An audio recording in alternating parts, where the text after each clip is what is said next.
Welcome back, guys. In today's episode, I'll be sharing 10 true, creepy, and chilling horror stories straight from Alaska. If you've ever wondered what true isolation and fear feel like, just wait until night falls in the Alaskan wilderness. Before we dive in, don't forget to subscribe, hit that like button, and share this video with your friends. Let me know in the comments where you're watching from. Thank you all, and now, let's begin. I was 34 when I took the Crowsvale contract, a 3-day maintenance run for a weather relay that had gone dark somewhere in the western stretch of the Blue Ridge, past the old mining valleys no one bothers mapping anymore. The kind of place locals say God forgot after the mines went under. They still call that slope the Dead Hollow, though the maps list it as Sector B9, Relay 14. I just needed the paycheck. My father's heart surgery was scheduled for February, and hazard pay from these solo runs kept the bills from swallowing us whole. The company helicopter dropped me a few miles south of the ridge. From there, the snowmobile took me through miles of frozen switchback, the wind screaming through the holler like something alive. The path ended at a small steel shack on stilts.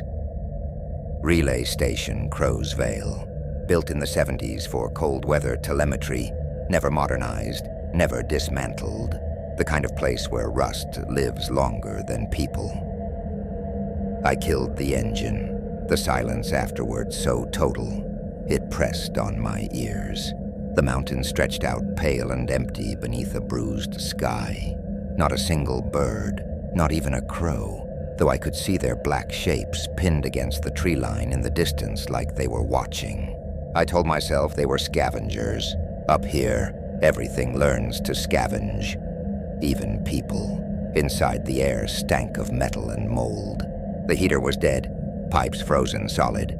The console lights flickered weakly as the backup battery cycled. I took off my gloves, fingers burning with returning blood, and keyed the system check.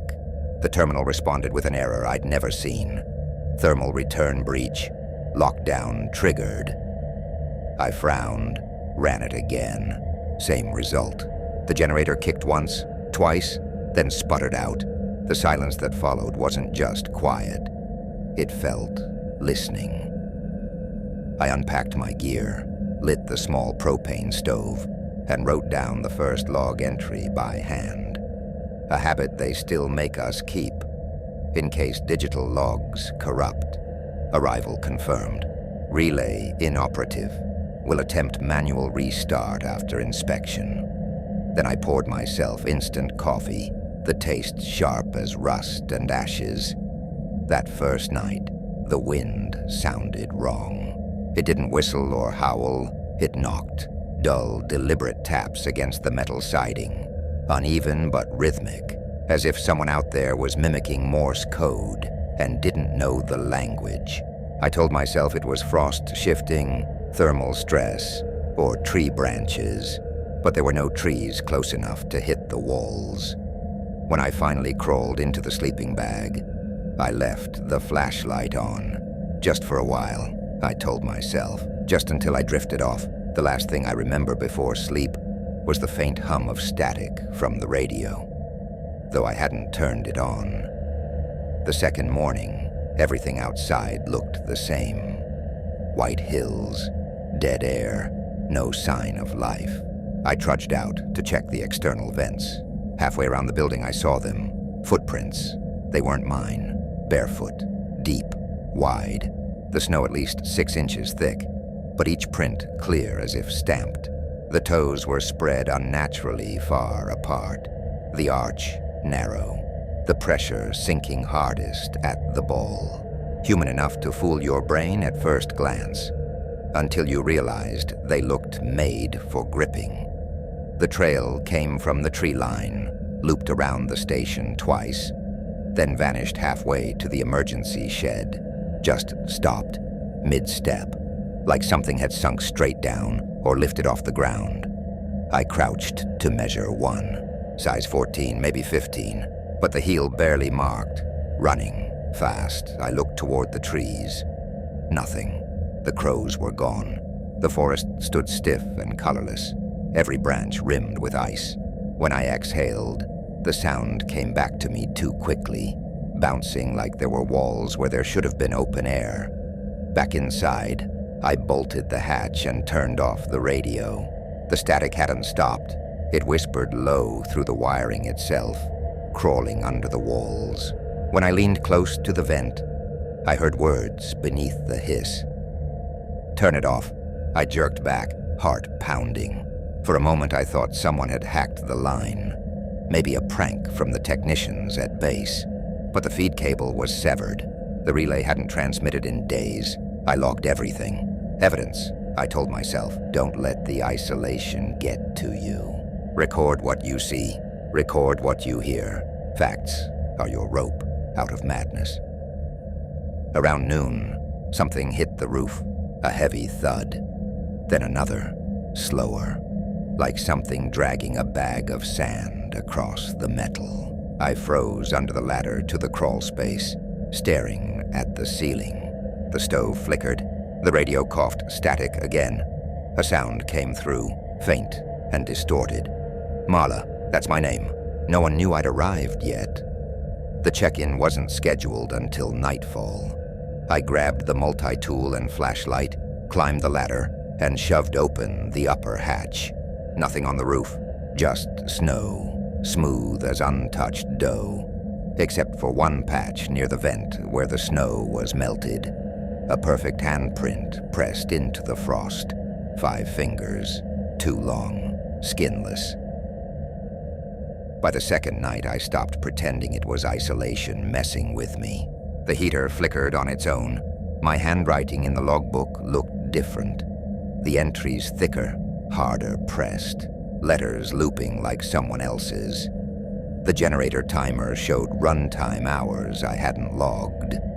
When I stepped outside to check the shed that evening, I noticed something else. Another set of footprints beside the first, smaller this time. A child's, barefoot, same splayed toes. They walked alongside the larger prints for a while, before splitting off toward the ridge. 15 minutes out, I started smelling it. Rot, not sharp like decay. Sweeter, thicker, like wet meat left too long under ice. The scent led me to a clearing where the snow was trampled down in a wide circle.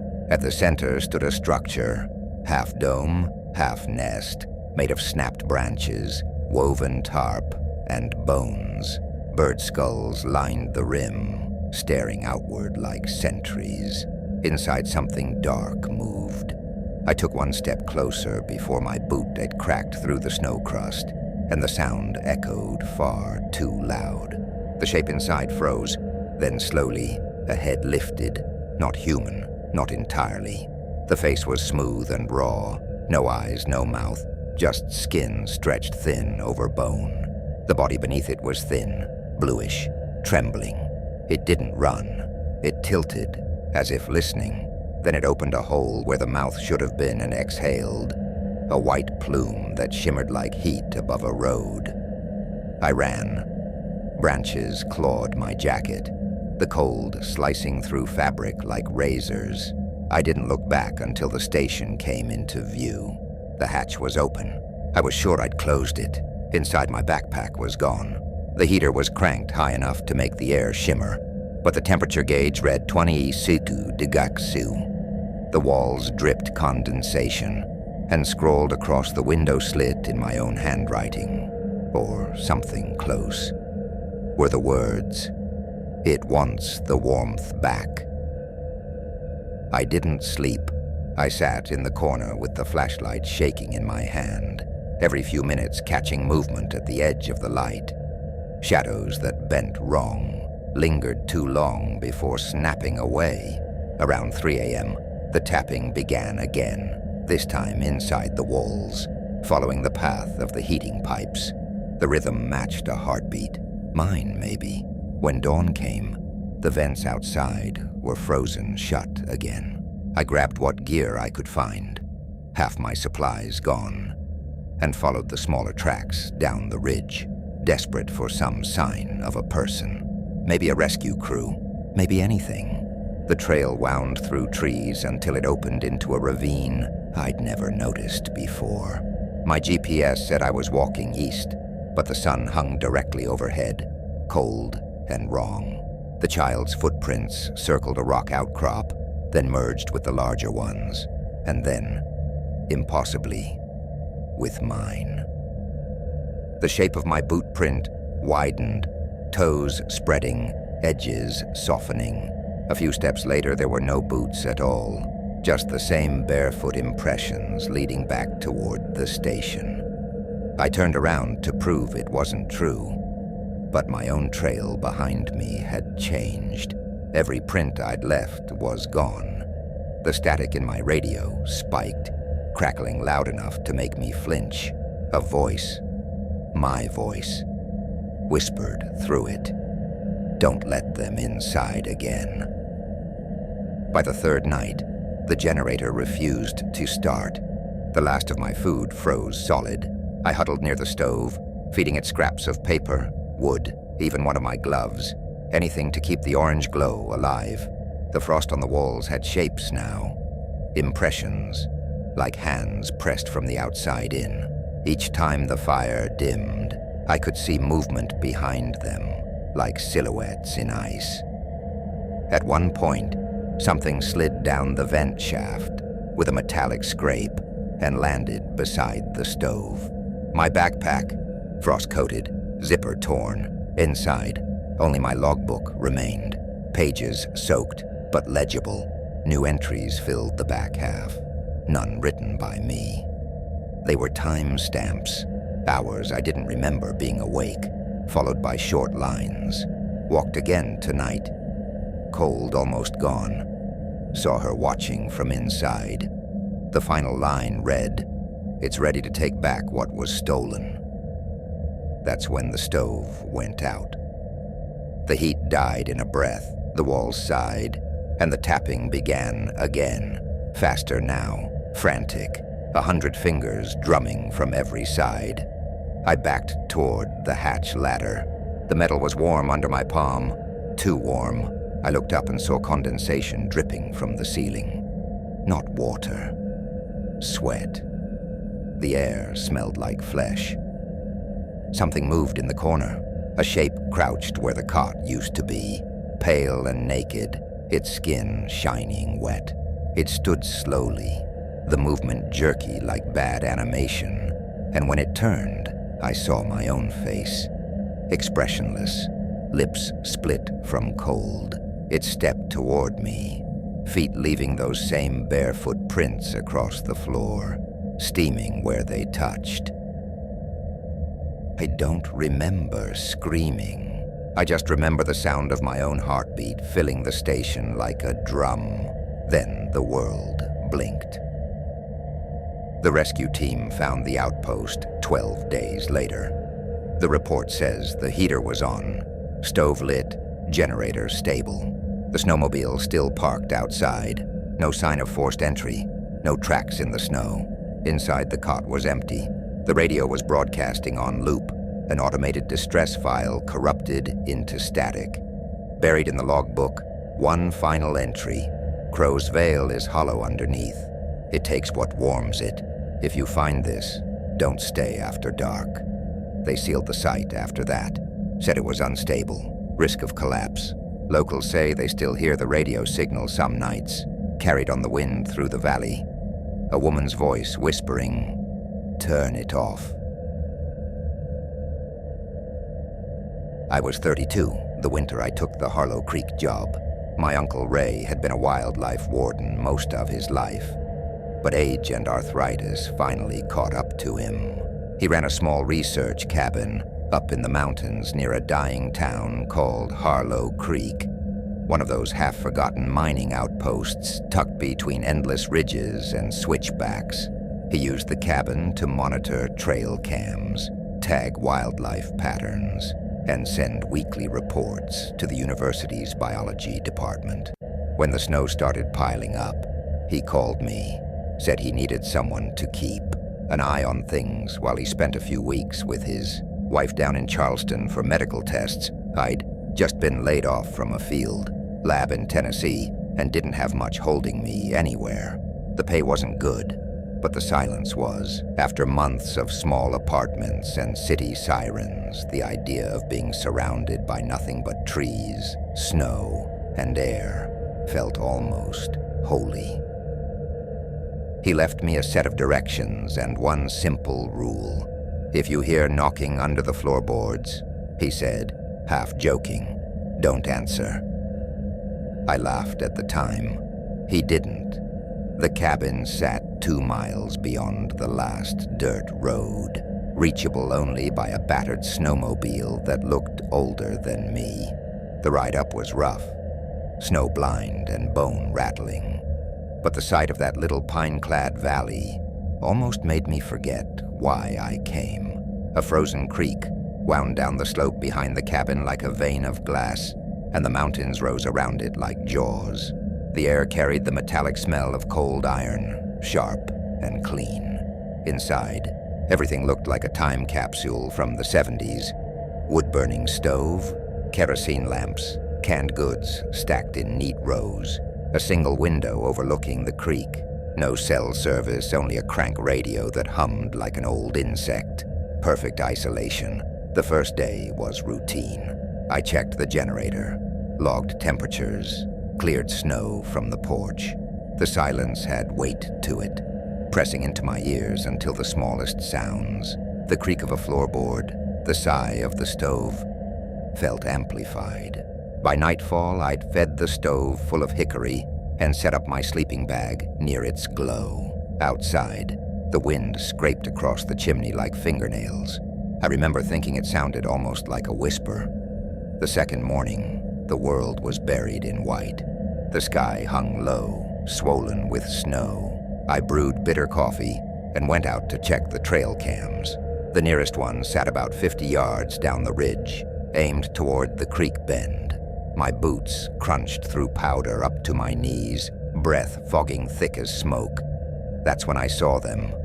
Footprints, starting in the middle of the frozen creek and ending 10 feet from my porch. Perfectly spaced, wide, flat ovals pressed shallow into the snow. No heel, no tread.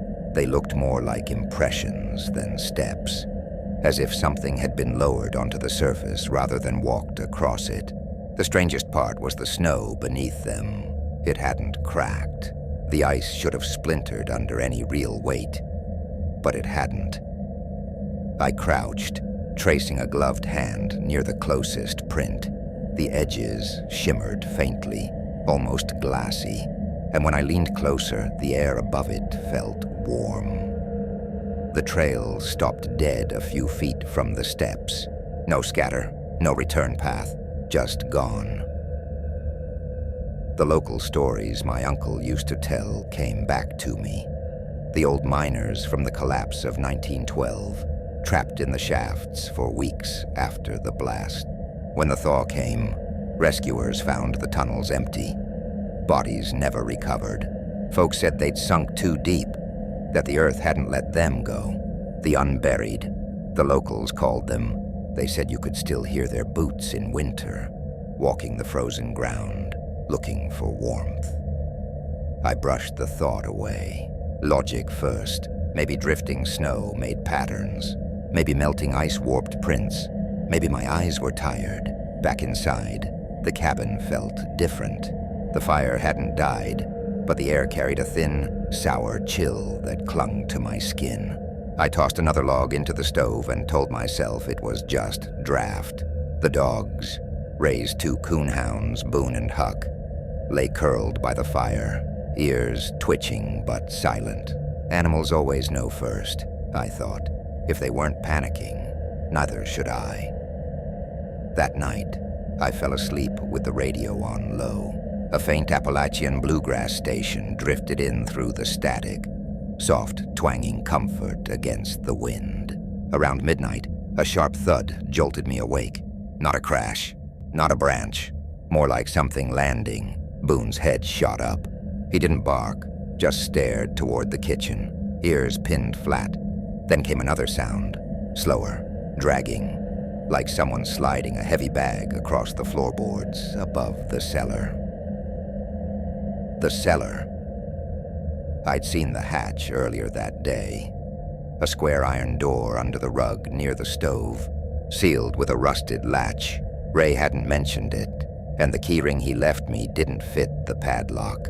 I told myself the sound came from the roof instead, maybe snow sloughing off, but it didn't fade. It shifted. 3 dull knocks spaced evenly apart. Boone started to growl, a deep tremor that vibrated through the floor. Then silence. The air thickened, heavy with the scent of damp stone and metal. When I finally worked up the nerve to lift the rug, the latch on the cellar door hung loose. The padlock lay snapped clean beside it. I didn't open it, not then. I dragged the heaviest chair I could find across the door and wedged it in place. Every instinct screamed to leave, to take the dogs and hike down the ridge. But the storm had turned savage, snow coming sideways against the windows. I was trapped until morning. I sat awake the rest of the night, staring at the stove flame. Once, I swore I saw shadows moving along the far wall, elongated shapes that rippled and stretched like figures bending underwater. Morning light barely broke through the white haze. My body ached from stiffness and fear. I opened the door, expecting fresh snow to have buried the prints. But they were still there, clear as before, only now there were more, circling the cabin in a wide arc, looping over themselves like a dance.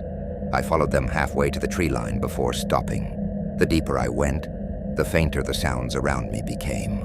No wind, no crunch, just the soft rhythm of my heartbeat echoing in my ears.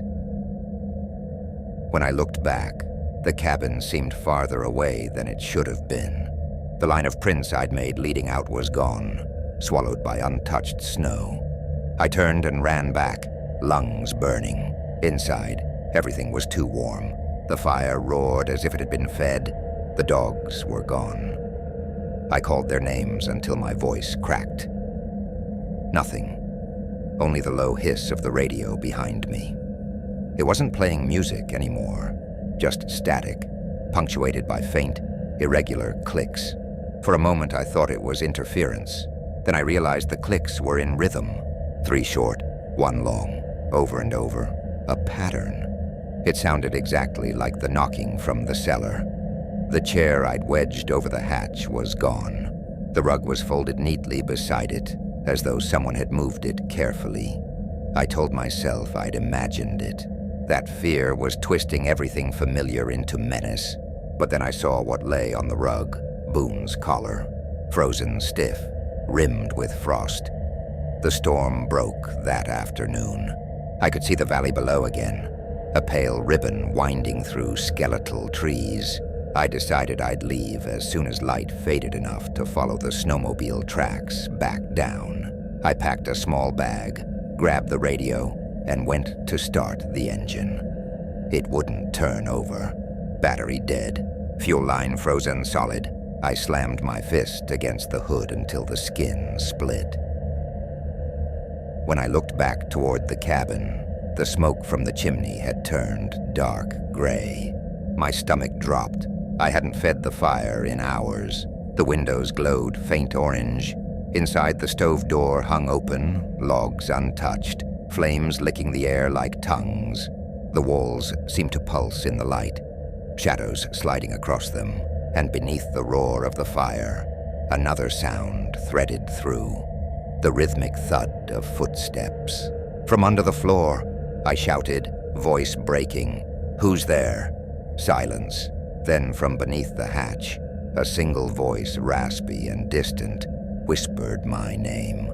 Eli. Every hair on my body lifted. It was my uncle's voice. I reached for the poker by the stove and pulled the hatch open before I could stop myself. The smell hit first. Earth, mold, and something sweet, like rotting fruit. A narrow ladder dropped into blackness. My flashlight caught the edge of rough stone walls, slick with moisture. The beam flickered, and for half a second, I saw movement. Figures huddled just beyond reach of the light. their skin pale and wet, faces turned upward without eyes. Then they whispered, not words, just breath and sound, a chorus of faint, hungry sighs. I slammed the hatch shut and bolted it. The fire roared higher, heat baking my skin. I stumbled backward, eyes watering. The boards under my feet trembled like something was pushing upward. I didn't remember falling asleep, but when I opened my eyes again, dawn had turned the snow outside a dull blue. The fire was dead, the stove cold, and the hatch was open. I don't remember leaving the cabin. I just remember running, snow up to my thighs, lungs tearing with each breath. The world blurred into white and gray. At some point, I heard the creak crack, a sharp echo like a gunshot. And when I looked back, the cabin roof had collapsed inward, smoke curling from the ruins. I don't remember the hike down, only the moment I saw the ranger truck's headlights cutting through the fog near the road. They found me half-conscious, fingers frostbitten, muttering nonsense about footsteps and fire. They went back up later that day with a search team, said the cabin was gone, burned clean to the foundation. The snow around it had melted in perfect concentric circles, like ripples in a pond. No sign of the dogs, no sign of my gear, no human remains. The only thing they found was the radio, still powered somehow, static humming faintly. When one of the rangers leaned in, he swore he heard a voice whisper through the white noise. He said it sounded like me. They wrote it off as shock, exposure, hallucination. Maybe they were right, but I can't explain the footprints. The photos I took on my phone were still there when I checked later in the hospital. The prints were shallow, glassy, glowing faintly against the snow. And if you look close enough, if you zoom in on the last one near the porch, you can see where they end. Not fading, not melting, just pressed cleanly into the snow by a shape with no weight. Sometimes, when winter sets in and the temperature drops below zero, I dream about that sound again. The 3 knocks under the floor, the static whispering my name. I wake up drenched in sweat, the smell of burning wood thick in my throat. And every time, just before I open my eyes, I hear that voice from below the floorboards, soft and patient, waiting. Don't leave the fire to die, Eli. I've worked the Blue Ridge circuit for almost 9 years. Remote field sites, mountain weather relays, atmospheric monitors, the kind of posts nobody volunteers for twice. When you've spent enough winters out here, you learn to treat silence like weather. It comes, it lingers, and if you don't respect it, it kills you. 3 days ago, an observation outpost near Harrow's Ridge went dark. No data relay, no satellite ping, no radio acknowledgement. Just flatline. Normally, that wouldn't cause panic. These ridgelines eat signals for breakfast, but protocol said if we got 72 hours of nothing, someone had to make contact. Usually they'd send a team. This time, they sent me. The Harrow's Ridge Station was one of those old federal weather sites converted for climate acoustic testing. I'd read the brief years ago, something about tracking barometric fluctuations in low-frequency sound waves across the valley. The irony was that half the time you couldn't hear anything up there anyway, not even the wind. The ridges swallowed noise. Locals called it the hollow hush. They said it could muffle a gunshot to a whisper.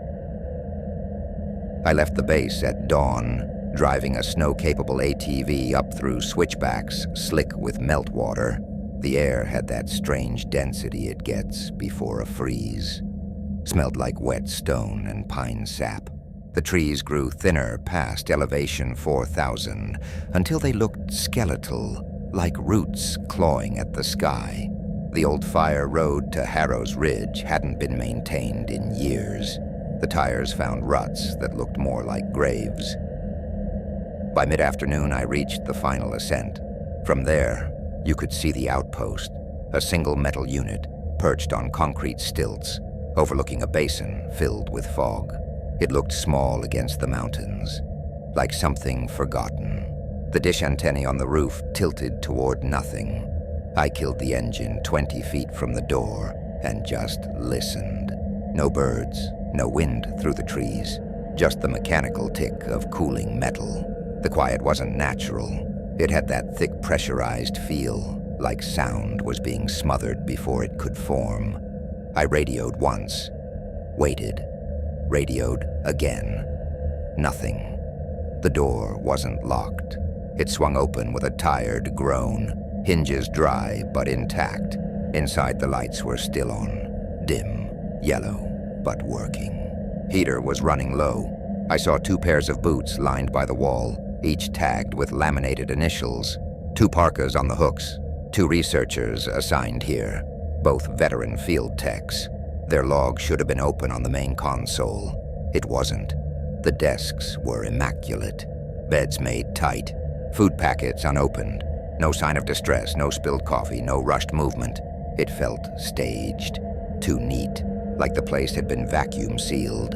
A kettle sat on the stovetop, its handle frosted with ice. I lifted it.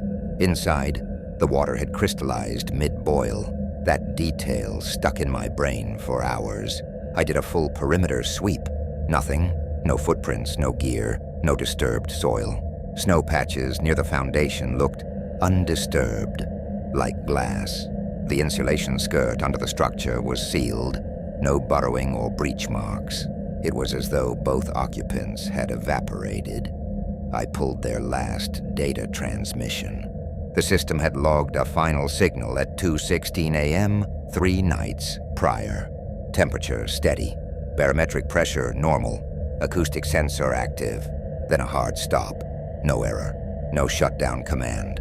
I set my SAT beacon to report back. It blinked amber, then red, then dead. I tried my radio again from the ridge above. Still nothing. Not even static. It was like the whole basin swallowed frequencies. That night I slept, or tried to, in the main room, my gear zipped up, boots on. The heater hummed soft and steady until around 1:13 a.m. Then silence. Not a click, not a flicker, just gone. I got up and checked the breaker. Nothing tripped.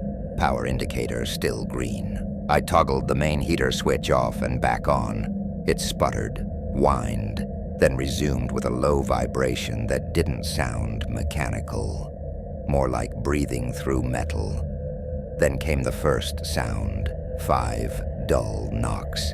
Not in the vents, not on the walls, beneath the floor, slow, evenly spaced, as if someone was knocking on hollow earth. I froze. The station's foundation sat 3 feet above ground, nothing underneath but air and cold. When the knocks stopped, I knelt and pressed my ear to the floor panel. Nothing but silence thick enough to pulse in my head. I didn't sleep the rest of the night. By dawn, fog had rolled into the basin, thick enough that the horizon looked erased. I went outside, breath steaming, the cold cutting like razors. That's when I saw the prints. Bare feet. Human. They started at the base of the eastern wall. 5 perfect impressions in wet frost, leading away into the white haze. No leading trail, no approach, just beginnings. Each one was detailed, toes defined, arches intact, not melted or distorted. The kind of prints you'd leave stepping out of a shower, not onto ice. I stood there until the wind picked up, waiting for them to fade. They didn't. I returned inside, rechecked systems. Power stable, data offline, comms dead. The heater's hum seemed lower, almost subsonic. I could feel it in my teeth. When I stepped near the south wall, the vibration stopped, moved to the north, started again. By 3 p.m., condensation had formed along the interior windows, each pane fogging from the inside, droplets trembling. I wiped one clear. For a split second, I swore I saw movement in the fog outside, a faint silhouette, tall and narrow, shifting between trees. I blinked. gone. That night, the heater cut again. Same time, 1:13. This time, I didn't move. Just sat in the dark, flashlight aimed toward the floor. After 10 minutes of silence, I heard the thudding again. Heavier, closer, slower. 5 beats, then silence, then a long scrape, like something dragging across the underside of the structure. I whispered, "Hello?" before realizing how absurd that was. Something answered, not a voice, just a return thud. Perfectly timed, 5 beats again. I stayed there until morning light seeped through the frosted windows. When I finally went outside, new prints had appeared. 10 now, heading straight from the foundation into the fog. The old ones were gone. I tried to start the ATV, dead.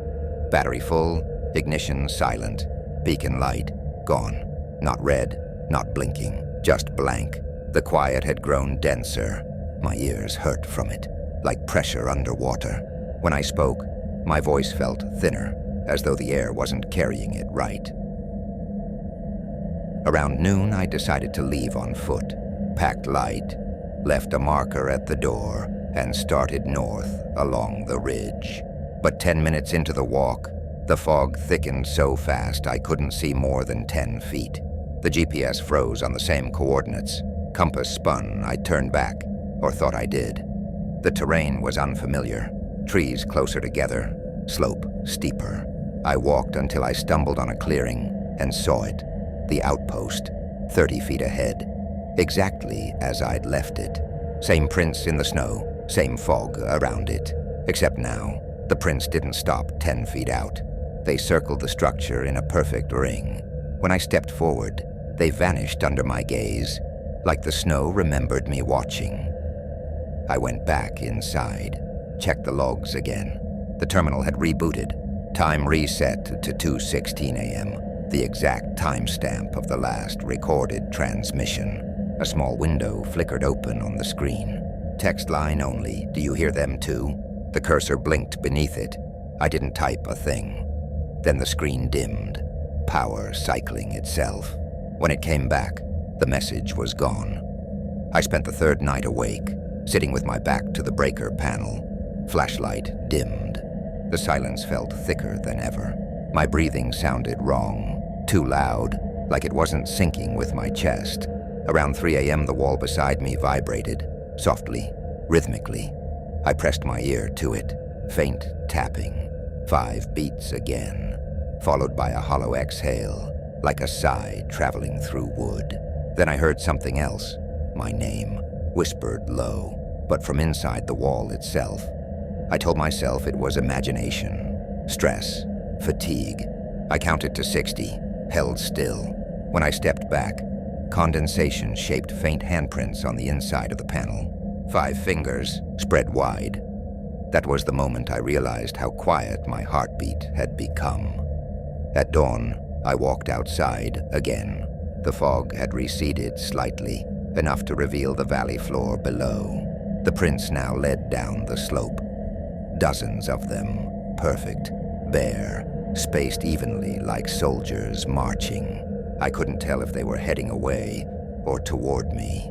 I started following them. Every step I took, the world muffled more. The crunch of snow muted, the wind slowed, even my breath felt absorbed. The prints led to a small hollow, a natural depression ringed by moss-covered stone. In the center, a circular steel vent, maybe an old drainage shaft from the station's foundation. The air above it shimmered faintly, heat wave distortion in sub-freezing weather. I leaned closer. My reflection warped in the frost, longer face, hollowed eyes. Then faintly, I heard it, a chorus of slow, overlapping breaths. Not wind, not mechanical. Breaths, human but distant, layered, like something breathing in rhythm beneath the ground. I stumbled back. The fog closed in. The breaths grew louder until it felt like they were behind me. I turned. Nothing but mist. When I returned to the outpost, my tracks were gone. The prints circling the station had doubled. I locked the door, pulled the emergency beacon battery, and tried one last time to transmit. No signal. Then I heard the relay click by itself. The radio hissed faintly. "Copy," a voice whispered. We heard the silence. It wasn't anyone from base. The static folded over it like a wave. That was the last transmission before I blacked out. When I woke, sunlight was streaming through the cracked blinds. Everything looked exactly as it had before. The kettle, the neat beds, the quiet hum. My wristwatch read 2:16 a.m. I hadn't moved. I walked outside. No footprints. No fog, no sound. Just the ridge, stretching endlessly under pale sky. When I reached the ATV, it started on the first try. Beacon light flickered green. Radio chirped with static. Base answered after the first call. They said they'd lost contact for 72 hours straight. My report timestamp was still reading 3 days old. They sent an escort up that afternoon.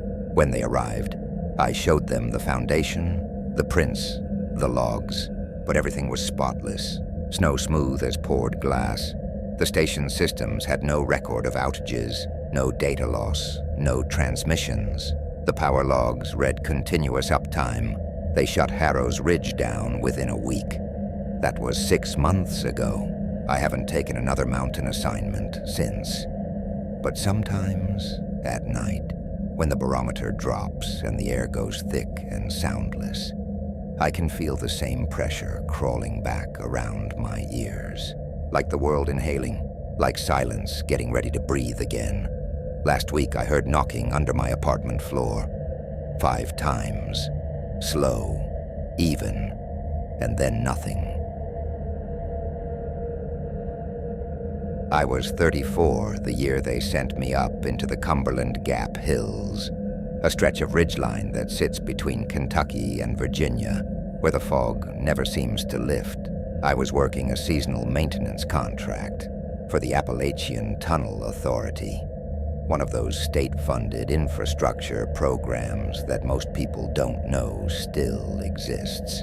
The agency's job was to maintain the emergency shelters scattered along the old mining service roads and mountain tunnels that had been shut down decades ago. My job was simpler. Check the stations, restock supplies, keep the heaters running, and log my inspections on a clipboard that nobody ever read. It wasn't glamorous, but I liked the solitude. I'd spent enough time in the military to get comfortable with quiet and structure. The mountains were good at giving both. The ridges rolled like old vertebrae, their slopes carpeted with rust-colored leaves. Radio reception was bad. Cell service didn't exist. The air carried that damp, metallic smell that lives inside old stone. The authority issued me an old diesel truck with chains on the tires and a dented orange light on top. My trailer sat in a turnout near the base of Pine Holler Ridge, central enough that I could reach all 5 shelters on my route before dawn if the weather held. The first week was uneventful. Long drives on winding roads, condensation on the windshield, the occasional raccoons skittering across my headlights. Each stop was identical: metal prefab hut, propane heater, 2 cots, a crate of rations, and an old radio wired to the authority's emergency channel. I'd go in, test the heater, make sure no animals had found their way inside, and note the interior temperature. It became muscle memory. I didn't think much about the emptiness. The shelters weren't meant to feel lived in. That changed the night I drove up to Shelter 3. It was nearly 1 a.m, the fog so thick it looked like smoke curling across the road. When I pulled up, I saw a faint orange glow seeping through the frost-fogged window. I hesitated, thinking maybe I'd left the heater running on my last visit, but I knew I hadn't. The lights only came on when motion sensors triggered. I parked and stepped out. My boots sank into damp leaves, not snow, just layers of decaying mulch that muffled every sound. No footprints, no tire tracks besides mine. The air was still and heavy, as if the woods were holding its breath. When I opened the shelter door, Warmth hit me in the face, and the smell. Stew. Thick, savory, unmistakable. A ration cup sat on the counter. One of those vacuum-sealed meal kits from the supply bin. It was open, steaming. A spoon rested inside, balanced upright, as if someone had just stirred it. I waited a long time before stepping closer. The cup was half empty. The heater hummed steady. The cot was unrolled, pillow dented, and one boot, just one, sat near the foot of the bed, unlaced and damp. I called out, expecting maybe a stranded driver or hunter. My voice sounded wrong in there, like the air was too thick to carry it. No answer. I walked the perimeter outside. Nothing. The mud was undisturbed. When I came back in, the spoon had shifted slightly. Now resting across the rim, I left the light on that night, logged the visit as sensor malfunction. The next night, the fog was worse, crawling low through the switchbacks like smoke leaking from the ground. When I reached Shelter 3 again, the light was glowing through the window, brighter than before. I parked farther away and shut off the engine. For a few seconds, I sat there listening. No wind, no insects. Even the ticking of the truck's engine seemed muffled. When I entered, the stew was there again. Same cup, same smell, but colder now. The spoon had been cleaned and placed neatly beside the cup. 2 boots stood under the cot, both upright, laces tied together. I stood there too long, staring at them, trying to find some logical reason. Maybe another contractor had been routed through my sector. Maybe some lost hiker found the place and made himself comfortable, but that didn't explain the lack of tracks. The ground outside hadn't been disturbed at all. I called dispatch over the radio when I got back to the trailer. The voice that answered belonged to a new operator I'd never met. "No one else is listed for your section," he said. "You're alone out there, friend. Maybe a local wandered in? Locals don't wander 10 miles past a locked gate." He laughed quietly, then added, "You ever heard of the Empty Mile?" I didn't answer. He went on anyway. "Old story around those hills. Folks say there's a stretch of road that moves, shows up different places each winter. Sometimes it leads people to a place that shouldn't exist. Some say it's a test. Others say it's where the mountain keeps its echoes." I told him I wasn't interested in stories, logged off, but the phrase, "the mountain keeps its echoes," stuck with me. The next night, Shelter 3 was gone from my route sheet. My orders now listed Shelter 5 at the far edge of my territory. It was 30 miles down a gravel road that hadn't been maintained since the early 2000s. I left just after midnight. The fog was even heavier that night. Headlights bounced off it like wet silk. When I reached Shelter 5, I felt the same crawling unease before I even stepped out of the truck. Through the window, an orange glow. Inside, identical scene. The same cup of stew, the same tied boots, steam rising lazily in the still air. I remember saying aloud, "No," like that word could undo it. The heater sputtered once, coughed, and went silent. The temperature dropped so fast I could see my breath. Then came a sound, a soft click, like metal shifting under tension, and the radio in the corner crackled. Inspection complete. A voice said. My voice, I froze. It wasn't a recording. It was me. Same cadence. Same scratch of fatigue I'd heard in my own throat the night before. The transmission ended with a burst of static. I backed out slowly, shut the door, and didn't log the visit. From that night on, the pattern followed me. No matter which shelter I drove to, 1, 2, 4, the same setup waited. Cup of stew, boots aligned, air warm but stale. The stew grew colder each night, until one evening it was nothing but a dried crust at the bottom of the cup. The boots slouched, stiff with frost. Then finally, the cup disappeared. I tried to ignore the schedule entirely after that. Stayed in my trailer, lights on, radio silent. The world outside sounded like wet fabric being torn. Sometimes I thought I heard an engine idling in the distance, but when I stepped out, there was nothing but fog curling through the pines. On the 18th night, I woke to heat. The propane gauge read maxed out, though I hadn't filled it in days. The trailer's air shimmered like desert mirage. On the small table beside the sink sat a cup of stew, steam curling upward. Next to it, my boots, not a similar pair, my actual boots. Same burn mark on the right toe, same split sole I'd patched with tape. They were wet with fresh mud. I reached out and touched one. It was warm. The lights flickered. The radio hummed. Inspection complete. My voice said again. This time from inside the trailer. I didn't move for hours. When dawn came, the stew was cold, and my boots were gone. I packed everything by noon and drove straight back to the field office in Middlesboro, turned in my keys, signed my release, and told them the fog had made navigation impossible. They didn't ask questions. Contractors quit all the time. I drove home that night, 3 hours of winding switchbacks, until the mountains flattened into farmland. The silence thinned. I started hearing normal things again. Cars, dogs, the hum of power lines.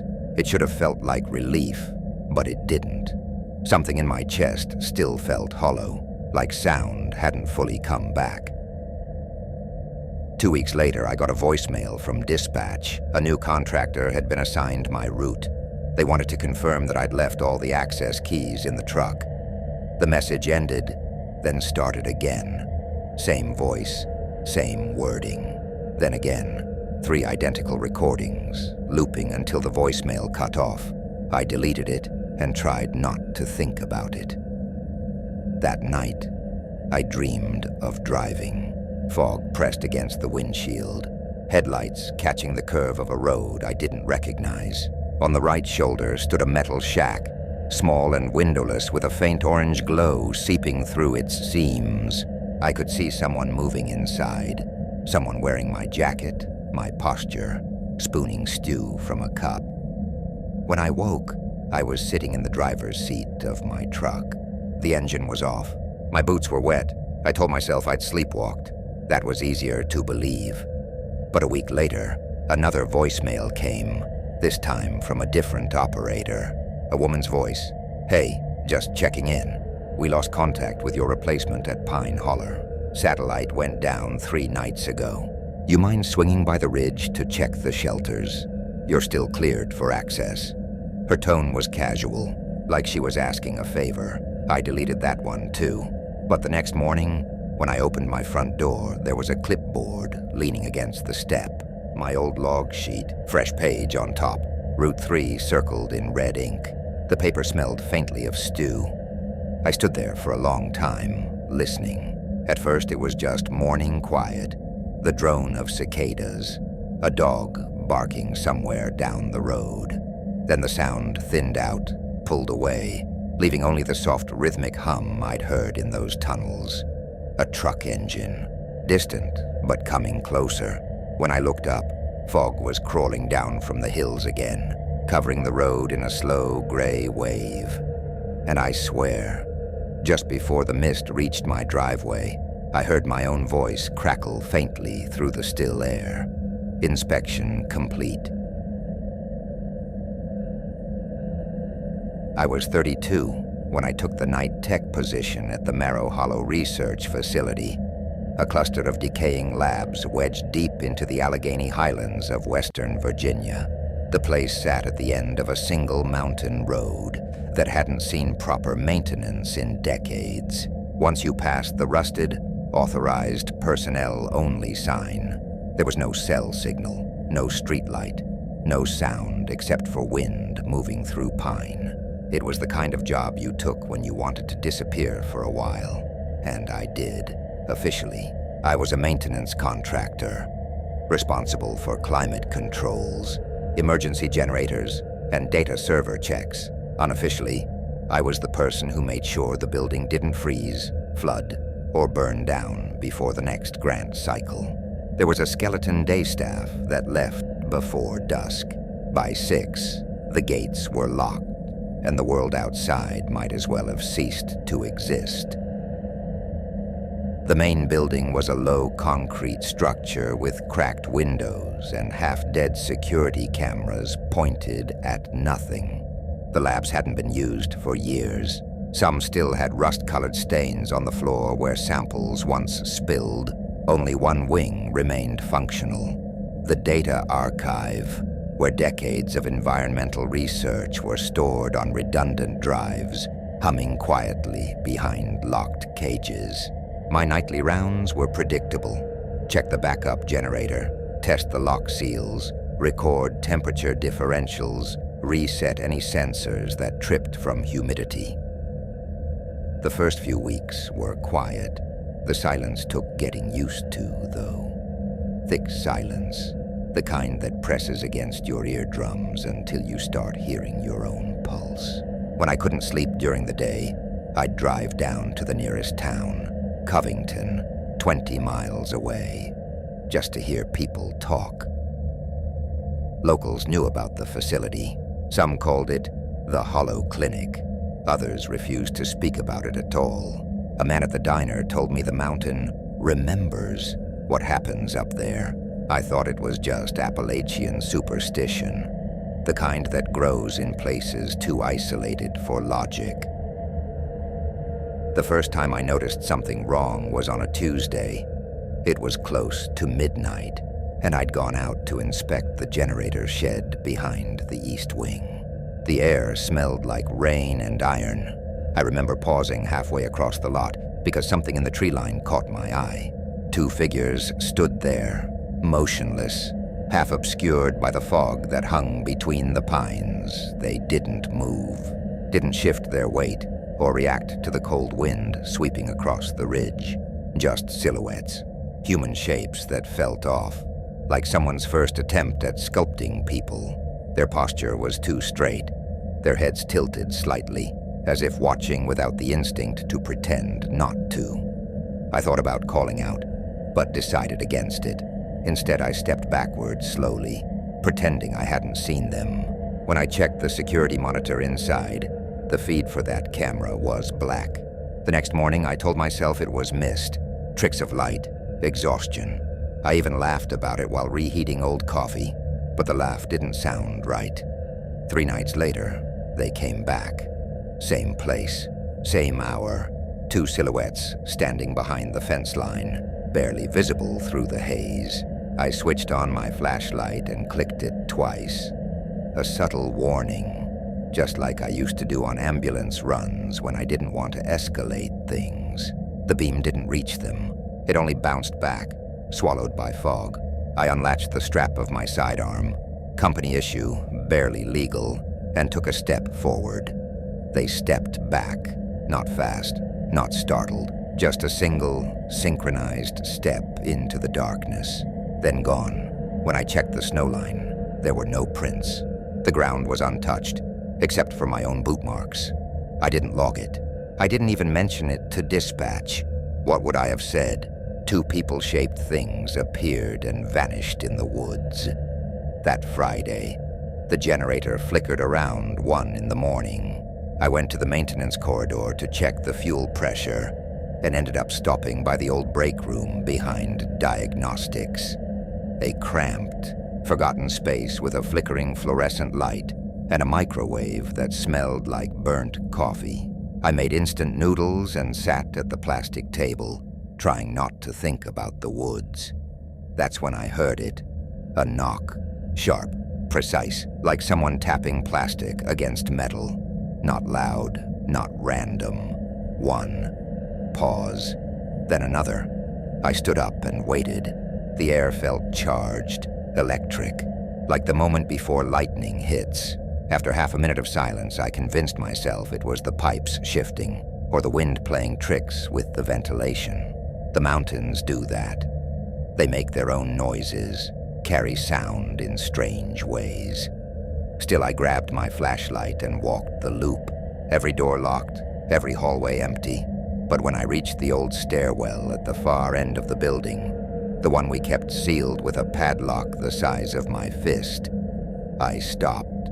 The air there was different, thin and brittle, like the oxygen had been strained through cloth. The padlock lay on the floor, snapped clean in half. The latch bent. The door was open just wide enough to show the first few steps descending into shadow. The smell of cold stone drifted out. I didn't lean closer, didn't breathe near it, just turned and walked away, fast but controlled, like every training drill had taught me. Back in the office, I pulled up the camera feed. The stairwell camera was dark, but when I scrolled to 12:03 a.m., the image flickered to life. Two shapes slipped into view from the blind spot behind the old waste tanks. The same silhouettes moving with purpose, one heading directly toward the stairwell door. The other stopped beneath the camera. For a moment, its face, or where a face should have been, tilted upward as if looking into the lens. Then static. When the feed resumed, both were gone. I replayed it over and over, pausing at the instant before distortion hit. The one near the stairwell had something in its hand, glinting faintly. Maybe metal, maybe just light bouncing off condensation. The timestamp glowed at the bottom of the screen, 12:07 a.m. I stayed in that office until dawn, watching the footage on repeat. The faces never appeared, only the vague suggestion of eyes that caught light the wrong way. I filed a report the next morning. The company liaison in Roanoke told me they'd review the incident internally. A week passed. Nothing. Then one night, I woke to the sound of the generator running harder than usual, the low hum vibrating through the walls. I checked the console. Power draw was normal, but the hallway lights beyond the security room were flickering in sequence, as if something was walking past them. I followed the darkened corridor to the diagnostics wing. The stairwell door was sealed again, a new lock in place, but fresh moisture glistened around the hinges, and faint prints led away. Bare feet, small, perfectly shaped. They stopped halfway across the tile and vanished.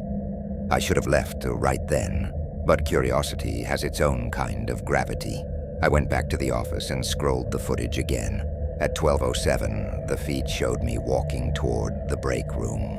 As I opened the door, a figure slipped out from the stairwell behind me, moving in complete silence, shadows stretching long across the floor. I froze. The person in the video, the me on screen, stirred a cup of soup, sat, ate, oblivious. The figure crouched 10 feet away, motionless, watching.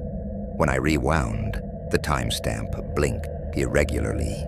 12:07, 12:07, 12:07. It never advanced. I told myself it was corrupted footage. I told myself it was a glitch.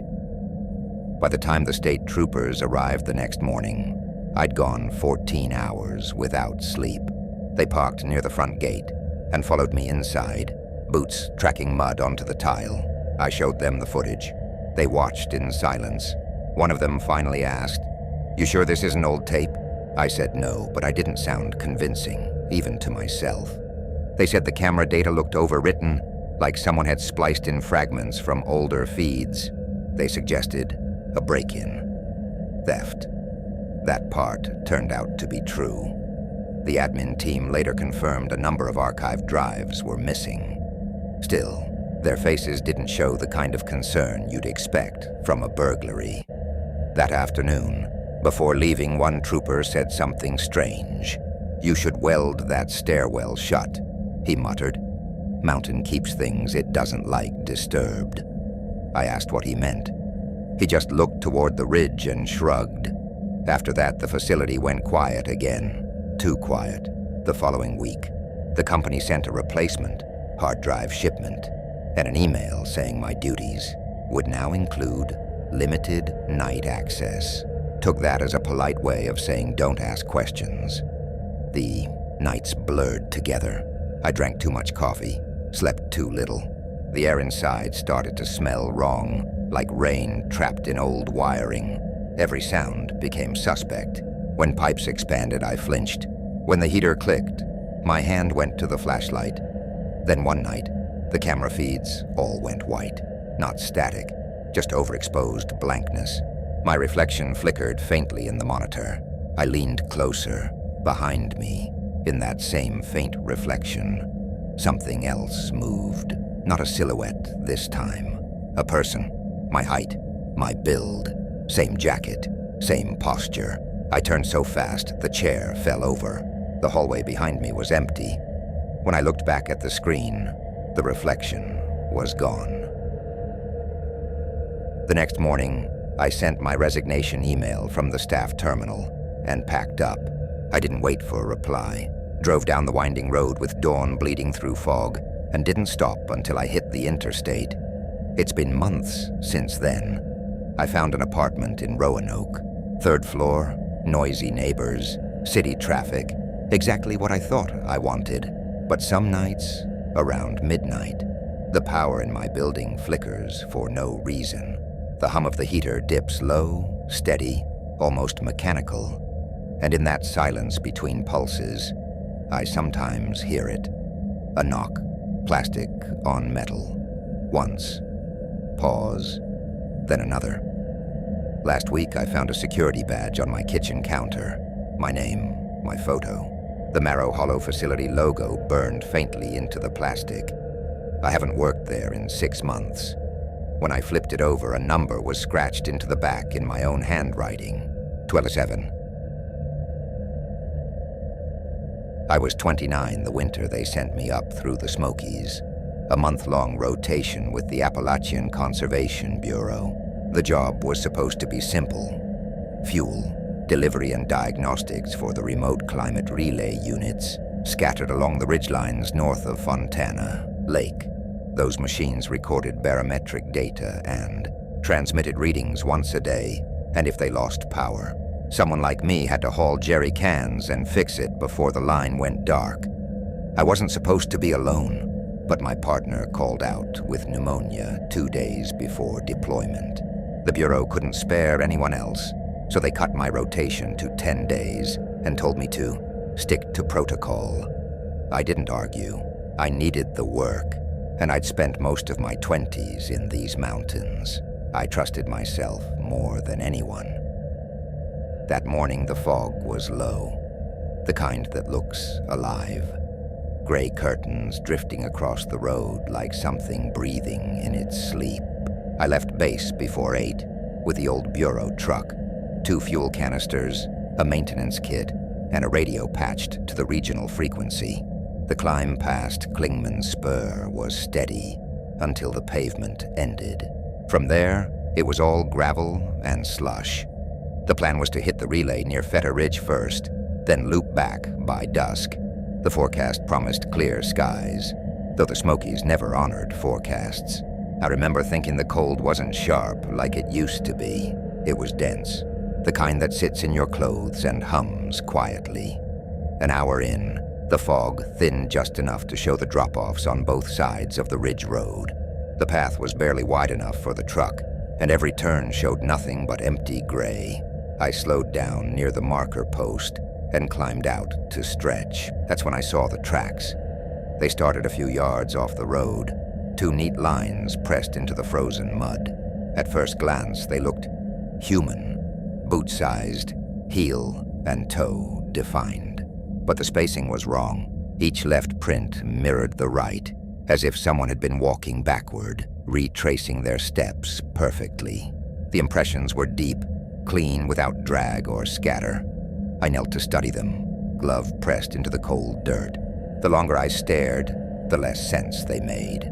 No debris had fallen in. No water pooled in the indentations. They looked fresh, preserved by a temperature that hadn't been freezing an hour ago.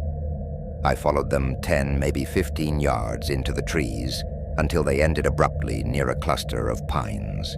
No scuffle marks, no turn, just an ending, as if whoever made them had been lifted straight up. For a moment, the only sound was the faint ticking of the truck engine behind me. Then even that faded. The quiet out there didn't feel natural. It pressed down on everything. I walked back fast, trying not to look over my shoulder, and told myself I'd log it later. Maybe old ranger prints, half melted, refrozen. Maybe I'd miscounted the steps. Another 20 minutes up the trail, I reached the first relay station, a steel pole rising from a clearing of frost-bitten grass. The data unit blinked green, power levels steady, but the secondary generator housing stood open, hinges frozen in place. I leaned down to check the gauge. Empty. The last crew had left it dry. When I unstrapped the first fuel canister, something caught my eye near the base of the pole. A pile of gear, Ranger issue. Coat gloves, a hat, a broken watch. The parka sleeve was ripped clean down the seam, the inside still lined with coarse gray fabric. No tag, no ID. I picked up the watch. It was ticking. The second hand stuttered every 3 beats, but never stopped. A few feet away, the snow had a shallow depression in it.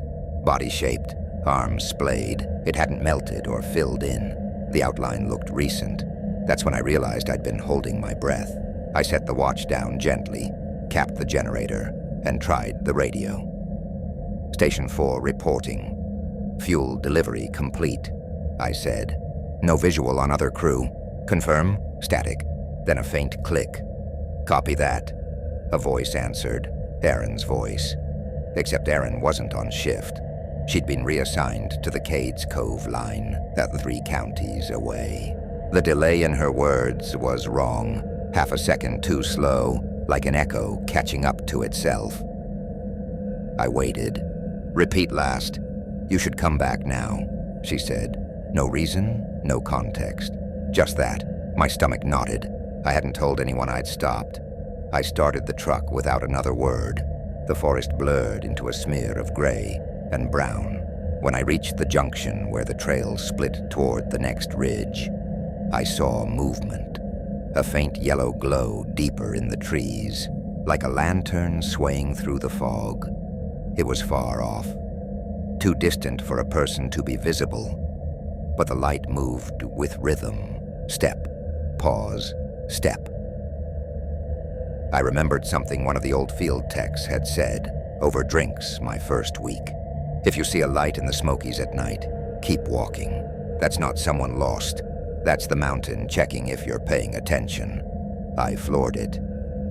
By the time I reached the base depot, the sky had gone from gray to ink. The floodlights over the garage flickered on as I pulled in. The gate clanked shut behind me automatically. Everything looked normal. But when I stepped out, I realized how wrong the silence felt. The building was dark. No generators running. No hum from the data room. Inside, the hallways smelled of cold metal and old coffee. I called out for the night supervisor. No answer. In the comms room, one of the headsets hung from the console, mic tilted forward like someone had just set it down. The channel light glowed red. Live transmission. I hesitated, then lifted it to my ear. Breathing. Not static, not wind. Slow, rhythmic breathing. Inhale, exhale, hello? No response. Just that steady sound, like someone standing inches from the mic. I hung it up. I locked the door and waited for daylight. At 6 a.m., the real crew arrived. They looked surprised to see the truck parked. The supervisor, Erin, climbed out first. You weren't supposed to be back yet, she said. I got your call. Her face twisted. What call? I explained everything. The relay, the footprints, the voice on the radio. They checked the frequency logs. Our channel had been inactive all night. No transmissions, no signal pings. 2 techs joined me for a return survey that afternoon. We followed my GPS coordinates exactly. The forest looked the same, but the clearing with the relay was gone. No steel pole, no generator housing, no tracks, nothing. Just a smooth slope of frozen brush leading nowhere. They accused me of marking the wrong coordinates. I showed them my timestamp photos. Each one was blank white haze, like fog had swallowed the frame. We left after sundown. That night, I couldn't shake the feeling that the air around me was humming. Not loudly, just a vibration at the edge of hearing, like something alive beneath the floor. When I tried to sleep, I dreamed of lights drifting through fog, and each light had the shape of a man walking backward, perfectly in step with me. I woke at 12:17 a.m. to the crackle of the radio on my nightstand. I hadn't powered it on. A voice came through. Mine. Station 4 reporting. Fuel delivery complete. The exact words I'd said hours earlier. Then silence. I unplugged the radio, threw it in the drawer, and spent the rest of the night sitting on the edge of the bed. The next morning, Aaron called. "We've got an incident," she said. "Another crew lost contact near Fetter Ridge. Their GPS cut out at 12:17. You ever see anything strange up there?" I told her no. I told her I didn't believe in stories. But 2 weeks later, I stopped for gas in Bryson City and overheard an old man telling a group of hikers about the Walkers. Said they used to be rangers who died in a blizzard back in the 60s, still wandering the high trails. Said they looked just like anyone else until you realized they moved wrong, backward, or too smooth, or not at all. Said if they spoke, they used your own voice. I didn't sleep that night. A month passed. The Bureau reassigned me to lower terrain near Asheville, safer routes. I convinced myself it had been stress, exhaustion, equipment failure. Whatever explanation made sense. Then last week, I got a package in the mail. No return address. Inside was a field notebook, Bureau issue, edges frayed and pages warped from moisture. On the first page, written in pencil, E. Garner, Fetter Ridgeline. Log my name. But I'd never kept a paper log. The entries were dated for the same 10 days as my rotation, each written in my handwriting, each describing locations that didn't exist. On the last page, a single note, lantern seen at 12:17, followed it down the ridge. Found clearing. I flipped the notebook shut. That night, when the power flickered in my apartment, the emergency radio kicked on by itself. "Eli," a voice said softly, "you should come back now." There was a half-second delay. Then the same voice repeated, quieter, "You should come back now." I didn't answer. I just stared at the wall until the static faded. The next morning, the notebook was gone from the counter. The radio light still glowed red. I unplugged it, but the hum in the air stayed, faint and steady, like the mountain was still waiting for me to listen. Sometimes, when the fog rolls in from the hills, I see a light drifting outside the window. It sways like a lantern, moves backward, step for step, no matter how still I stand. And when I breathe, I swear I can hear another breath following mine, half a second behind. I was 33 when I took the job at Whispers Rest Lodge, tucked somewhere in the Blue Ridge foothills of North Carolina. The ad said, winter caretaker, 3 months, free housing, steady pay. After the divorce, I didn't need much convincing. I'd been doing remote IT work from half-empty apartments and borrowed couches, living off caffeine and code. The thought of total quiet sounded perfect. Too perfect, maybe. The drive from Asheville took me 4 hours, longer than expected. The last stretch wound through switchbacks, lined with leafless birch trees and rusted guardrails that looked like they'd lost every fight they'd ever had. Fog pooled low in the valleys, thick and metallic smelling. When I finally reached the gate, the paint on the sign had peeled down to faint outlines. Whispers Rest, a caretaker from the county, met me there. Older guy, flannel, gray beard, not much for conversation. He handed me a ring of keys and said, "Cabin 3's livable. Generator runs fine if you keep her fed." He nodded once and left, before I could even ask about the area. His taillights vanished into the mist, like embers dying in water. The property had been a nature retreat once. 7 cabins scattered along a narrow gravel road, plus a main lodge, that looked like it hadn't hosted a soul in 20 years. Everything was built from the same weather-stained pine. The windows reflected fog instead of light. I did a walk around, boots grinding against frost. The forest was utterly still. No birds, no distant hum of cars, not even the sound of wind. The silence here wasn't peaceful. It felt pressurized, like the whole mountain was holding its breath. Cabin 3 was bare bones. Cot, desk, stove, tiny bathroom. I unpacked, made a mental note to fix the loose window latch, and tried to convince myself the quiet was just newness. The first few days passed easy. I followed the routine like a checklist. Inspect the generator shed, check pipe seals, test the heaters in each cabin, report system stats via the lodge's old satellite rig. The signal was weak, but reliable enough if I aimed it just right through the trees. I liked the rhythm of it. Coffee at dawn, inventory by noon, long walks before dusk. At night, I'd sit on the porch with a flashlight and read. The quiet started to grow on me. Then on the 5th day, I noticed the footprints. I'd taken the snowmobile down to the base trail, looping back past the cabins as dusk fell. When I parked near the main lodge, I saw them. Boot prints, clear as day, pressed deep into the frost behind cabin 6. They crossed the clearing in a straight diagonal line toward the generator shed. They weren't mine. I always wore wide-soled snow boots. These were narrower, lighter, and oddly even, like each step had been measured. What unsettled me most was their direction. They were facing toward the cabins, not away, as if someone had walked backward across the clearing. I followed them to the shed. The prints stopped dead at the wall.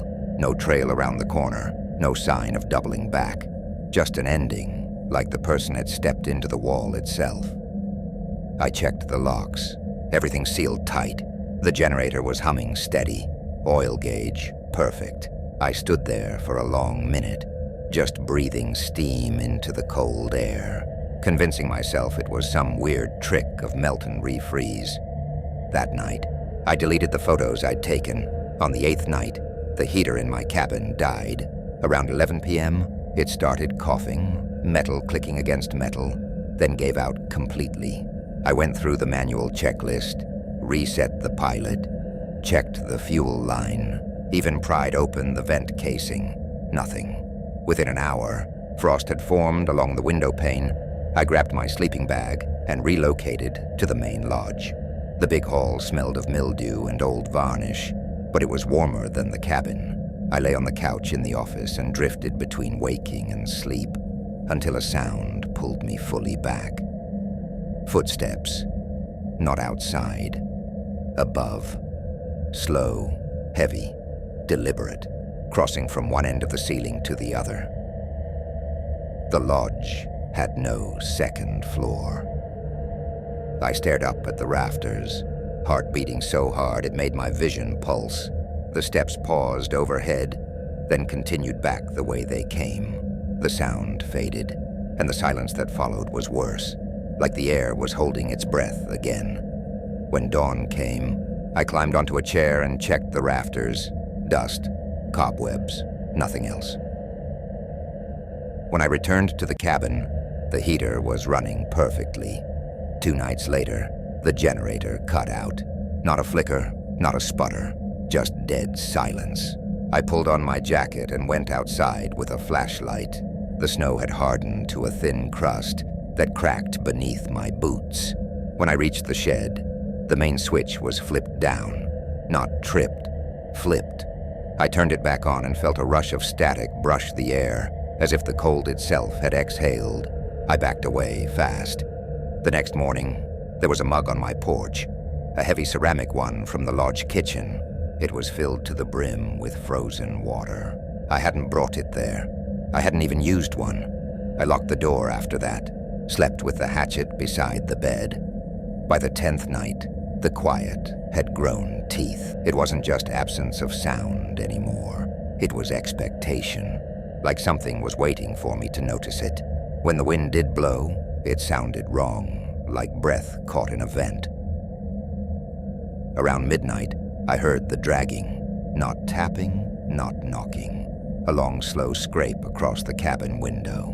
I didn't look, just lay perfectly still, eyes fixed on the ceiling, listening as the sound moved along the glass and stopped right beside the bed. When morning came, the glass was clean. No marks, no frost streaks, no evidence.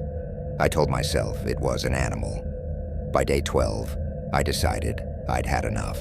I tried the satellite phone.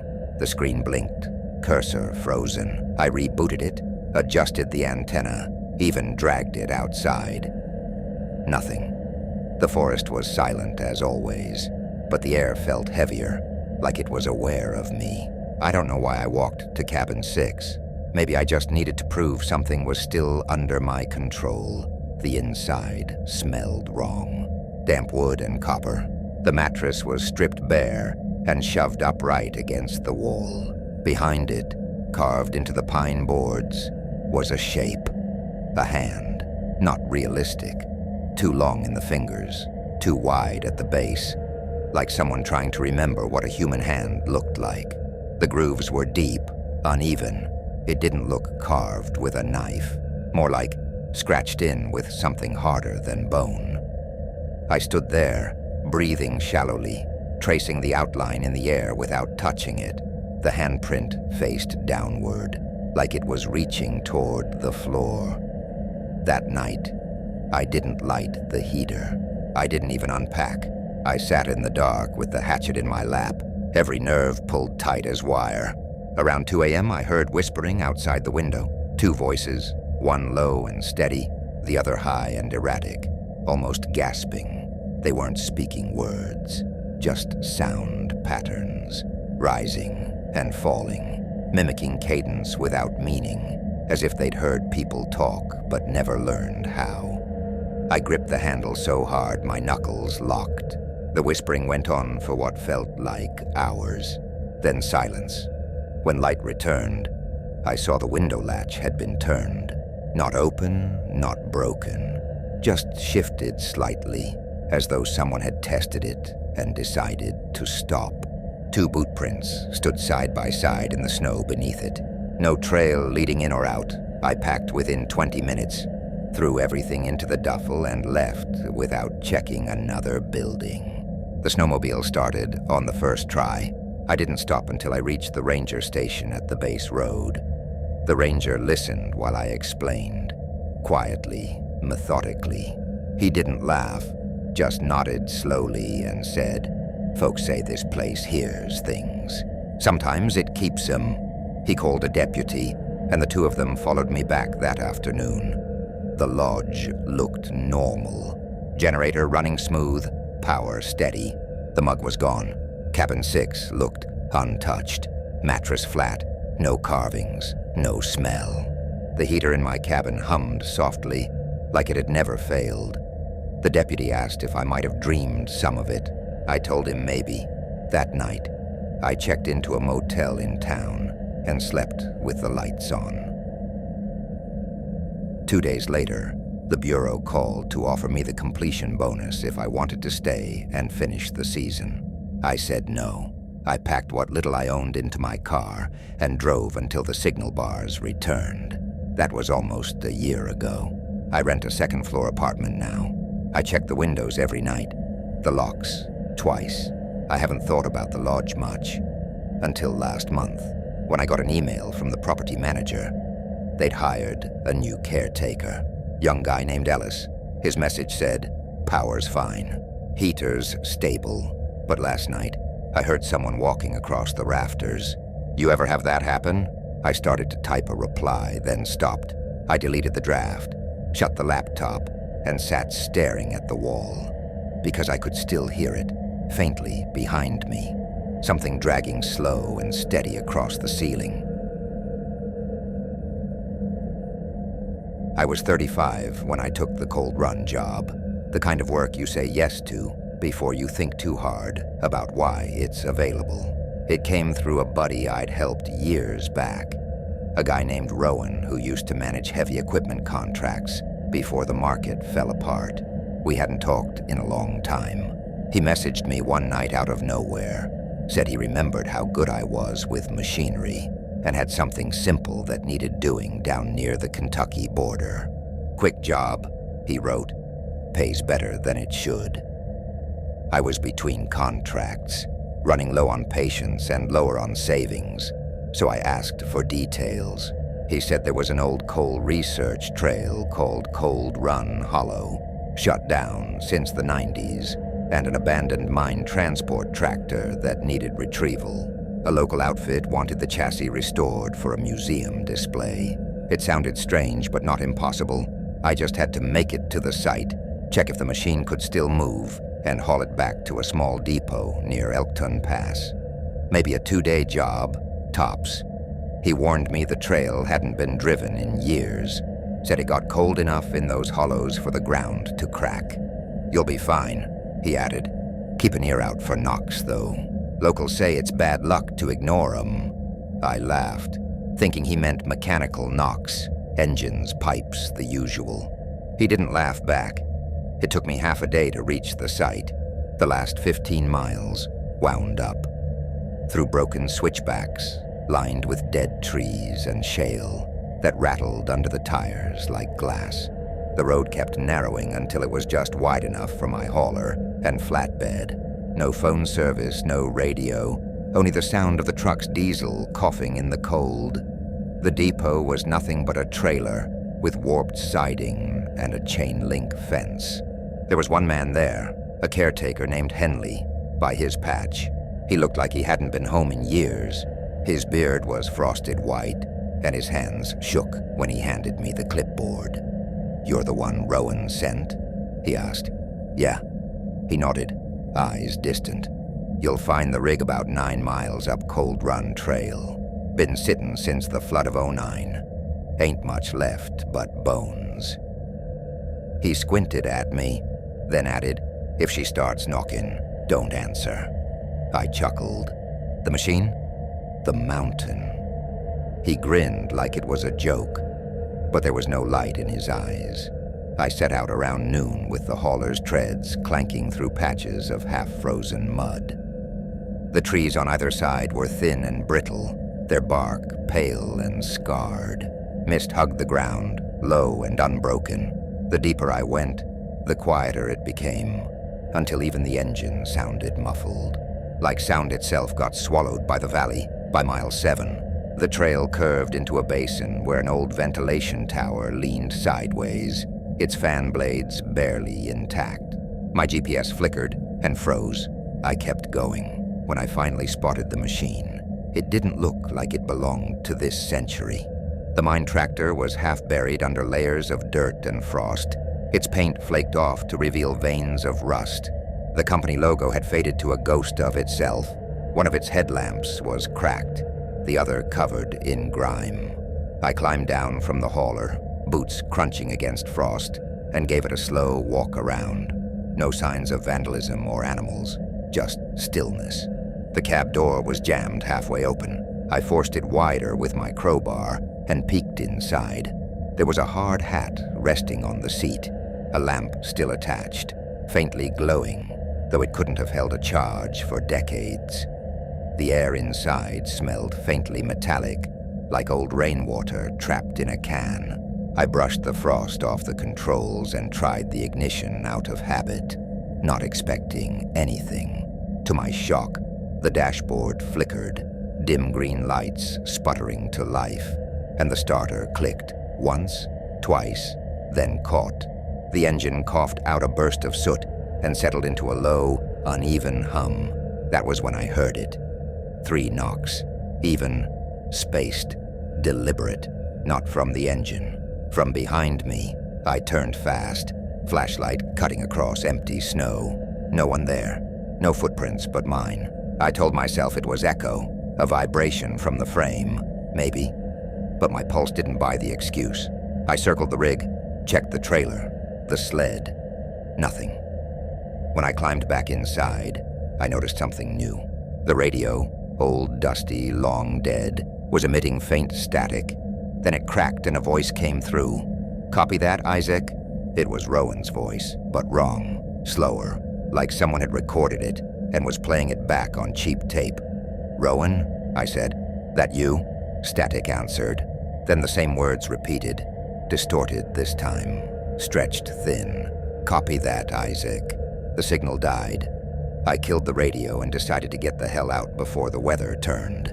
The snow was falling harder now, thick and dry. I eased the hauler around and started the crawl back toward the ridge. 10 minutes later, the knocks came again, 3 of them, louder, this time from underneath the trailer. I slammed the brakes, heart pounding. The noise stopped. I climbed out, swept my flashlight across the ground.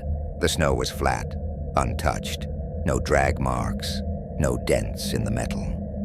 I crouched to look under the trailer and heard breathing. It was faint, rhythmic, coming from the dark hollow under the frame. Not mechanical, not wind, slow, human-like. I backed away fast, slipped in the frost, and nearly dropped the light. By the time I steadied it, the sound was gone. When I got back in the cab, the passenger door was open. I hadn't touched it. I hadn't even unlocked it. I shut it hard, bolted it, and didn't stop again until I saw the depot's trailer lights through the fog. Except they weren't on. Henley was gone. The chain-link gate stood open, swinging slightly in the wind. Inside the office was dark, except for a lamp flickering near the desk. A piece of paper sat under it, written in rushed, shaky handwriting. "If you hear them knock, don't knock back. If they follow you home, they don't stop." That was all it said. I left the keys in the box and drove straight to the motel in Elkton Pass. My hands shook so bad I could barely hold the steering wheel. I told myself it was exhaustion, nothing more. At 2 a.m, something banged on my door. 3 times, slow, measured, heavy. I didn't move. I didn't breathe. The sound didn't come again, but I didn't sleep that night. The next morning, the parking lot was untouched snow, no prints. I packed up and drove east, all the way back to Virginia, where I rented a small apartment over a mechanic's shop. I tried to forget it, and for a while, I almost did. Weeks passed, without anything strange. Then one night, while fixing a fuse in the kitchen, I heard it again. 3 knocks. Not on the door this time. From the crawl space, under the floor. I froze, listening. Knock, knock, knock. Deliberate. Even. I grabbed my flashlight, dropped to my knees, and shined the beam through the vent grate. The space below was pitch black, silent, still. I almost convinced myself I'd imagined it, until something reflected the light back. 2 tiny circles of glass, the lenses of a miner's helmet. The lamp flickered once and went dark. I sealed the vent with plywood that night, bought new locks, left the TV on for sound. I haven't gone under that floor since. Last week, Rowan called me again. He said they'd sent another guy out to Cold Run to finish the recovery. Young kid, 28, eager to prove himself. Rowan laughed, awkwardly. Said the kid came back, spooked. Wouldn't talk about what happened. The only thing he mentioned before quitting. He kept hearing 3 knocks from inside the cab. I told Rowan I didn't know anything about it. That was a lie, because 2 nights ago, at 3:17 a.m., the knocks came again. 3 slow, hollow hits that echoed through my apartment's walls. And this time, when I turned toward the sound, there was breathing in the dark.